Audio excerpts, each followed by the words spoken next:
I'm really nervous for today's video, but also really excited. Hi everyone, my name is Sierra Siler. If you are new, welcome to my channel.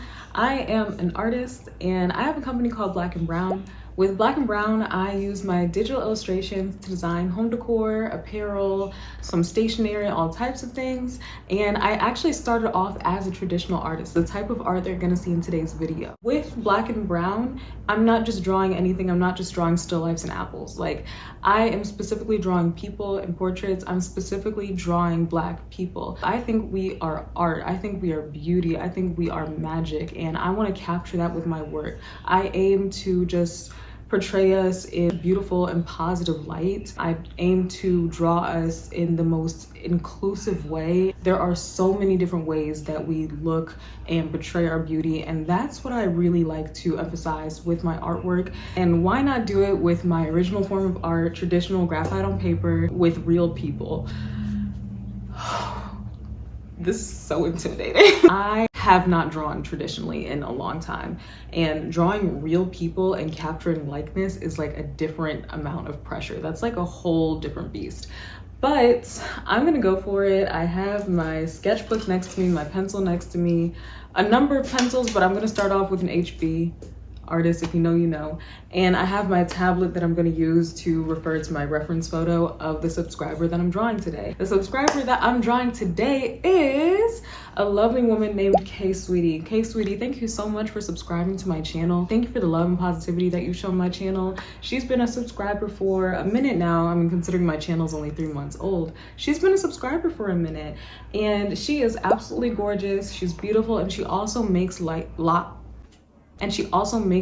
content. Her name on YouTube is Heyy Sweetie. Her user on YouTube is Joyful Soul 2011. So go ahead and follow her. If you want to be considered for my next Drawing My Subscribers video, of course you need to be subscribed.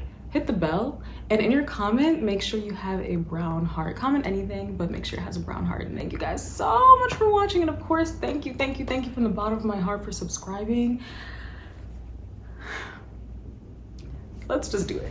I'm so scared. Let's just do it. Okay, let's do this. Like I said, I was super nervous when I started this, but this was a call I felt on my heart, so let's get right into it. So of course I'm starting off with a blank page on my sketchbook. This thing, I have not opened it in who knows how long. This is really good for me because I can't remember the last time I did traditional art. It's been, or at least I can't remember the last time I did it consistently. So to get the face, the reference photo that you see in the top right corner, I'm first gonna start with just the simple basic guidelines. This is the general head shape that I'm seeing. I kind of neglected the shape of the hair because that is something I'll get into a little later. And then I tried to very generally guesstimate where I would put the eyes, nose, and lips in relation to one another, and what the sizes would be in relation to one another, along with its size in relation to the face shape. Eyes are my favorite thing to draw, but I like to save the better things for last, so I start with things that are like my least favorite to draw, like the nose. So I shade the nose and just kind of do a quick job of that just to get out of the way and give me a general idea of what I want to go for the rest of the face. And then I move on to the right eye. I really like how the right eye turned out. She actually didn't have much of a visible pupil in her left eye or her right eye, but by kind of finessing it, I think it turned out really pretty. I think it turned out fairly realistic. Like I said, eyes are my favorite thing to draw, so I just kind of got carried away, and of course studied the reference photo while I was drawing, because you do kind of almost want to look at your reference photo more than you are looking at the page that you're drawing on, which I know sounds counterintuitive, but to achieve anything realistic, semi-realistic, hyper-realistic, you really want to know exactly what you're seeing so that you can better draw it. Like 90% of drawing is literally just seeing, understanding what you're seeing. So I'm using my fingers to measure. If you ever see me lift the page of the sketchbook, I'm not tracing. This was entirely freehanded. I'm only lifting it so that I can kind of like sharpen or dull my pencil by scratching the paper back and forth until it gets to the sharpness that I need, because that's going to help me a lot when I'm shading large amounts of space, or when I'm trying to get fine details like in the eyes towards the end when I do eyelashes, individual hair strokes, etc. So I had a lot of fun with the right eye. Now I'm going in with the left eye. Again, I tried my best to make it look like the photo, but it was hard and I just had to finesse it. One of the biggest and most helpful things I was taught when I was taking more formal art classes in college is to not draw what you can't see, at least for realism. Of course, when you're doing your own thing and something's supposed to be a little bit more unrealistic, surrealistic even, it's more up to you, but there are rules and there are techniques when it comes to realism and semi-realism. So I'm doing my best to copy what I'm seeing in the photo, but some things just aren't making sense. They're just not computing with my brain and eyes. So I had no choice but to put a pupil in both of her eyes in order for it to make visual sense, even though you can't see pupils in the photo. God is a better artist than me, so I'm sorry. I'm just gonna have to do my best to make it look like the photo, but also make sense to my brain so that I'm proud of the outcome. I'm actually really pleased with how the eyes are looking so far. Proportions could use some work, which I'm gonna do a little bit later. As you can see, I'm a busybody. I'm moving around a lot. This might have taken me a total of like 5-ish hours. I do draw very slowly, just trying to get everything as accurately and detailed as I can. But that's partially the other reason this took so long, because really for a photo like this, it didn't quite need to take 5 hours for me. But one of the biggest mistakes I make when I'm drawing that I can tell that I made here in this artwork is that I think too much about it. Oftentimes when I'm drawing, especially when I'm doing my digital art, especially when I'm doing art for my brand, I'm just not thinking, I just draw. And I can go in, open my tablet, open my sketchbook, whatever, and just draw and draw and draw for hours, and I completely forget that time exists. And then next thing you know, I'm looking at my page, I'm like, wait, how did that get there? I don't even remember drawing it.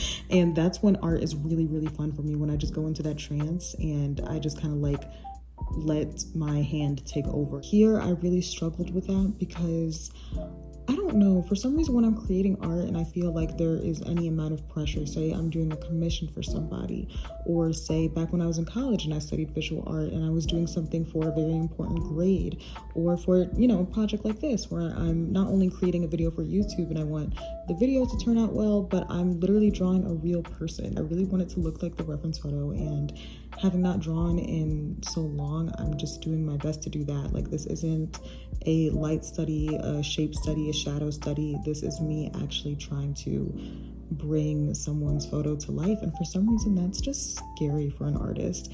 So whenever I'm feeling some amount of pressure, it's really hard for me to tap into that flow state, to tap into that trance, and just let the creative process be. Just let it be flowing and organic. And instead, I'm like overly studying the reference photo, and I'm second guessing every pencil stroke I'm making, and I'm thinking, well, this shadow could be slightly lighter, and maybe this could be a little bit bigger, and maybe this should be 0.5 millimeter to the left. When in reality, the truth is, in my humble opinion, when it comes to drawing, especially faces, and doing your best to capture likeness, I think a lot of that really just comes from the soul.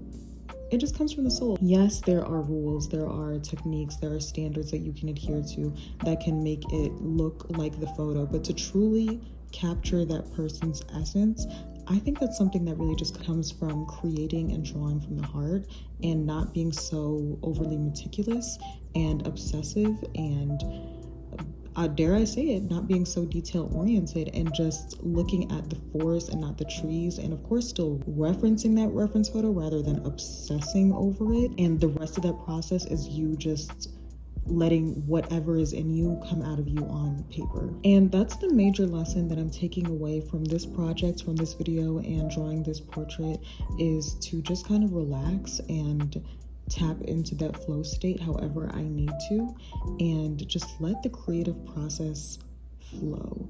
I actually did a rough draft of this drawing before recording, just to kind of test out the concept and see if this was something that I could actually pull off.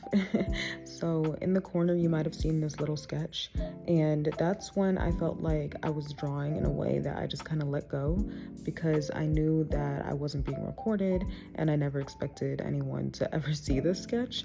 So you know how like they say dance like no one's watching? I feel like when I was drawing this, I was kind of drawing because no one was watching. And as a result, I think proportionately and in terms of just capturing her essence, it actually turned out better in this little sketch. And stay tuned for the final results. Hi, hello, welcome to the end of the video. Thank you guys so much for watching my first Draw My Subscribers video. As you guys know, this was a little nerve-wracking for me, but I appreciate you being kind and sticking to the end and, you know, subscribing. And let's get into the final results. This is how the final portrait turned out. I was being really hard on myself during and even after the process, but looking at it from a distance especially, I think it turned out pretty good. Yeah, I mean, I think just as an artist and as the one who like drew the picture, I'm still kind of nitpicking it and like criticizing it for what could be better or worse, but it's not bad for like this being my first run through, my first trial at this. So yeah, I'm fairly pleased with it. This was the rough draft, and in my opinion it actually did turn out better than the final result, just because I wasn't thinking and I was kind of drawing with the expectation that no one would see it. I think this quick sketch is actually super cute and ultimately is Kay's decision. So that concludes this video, my first Drawing My Subscribers video, my first drawing video on this channel, period. In the comments, I would love to know what you guys think of this video and the portrait. I'd love to know which version you like better, which one in your opinion turned out better, the final result or the rough draft. And let me know if you like this video and if you want me to keep doing more things like this. Don't forget in that comment to leave a little brown heart if you want to be considered for the next one. And I hope to see you there. Thank you guys so much for watching. Thank you for subscribing, and I hope you have a wonderful, wonderful day.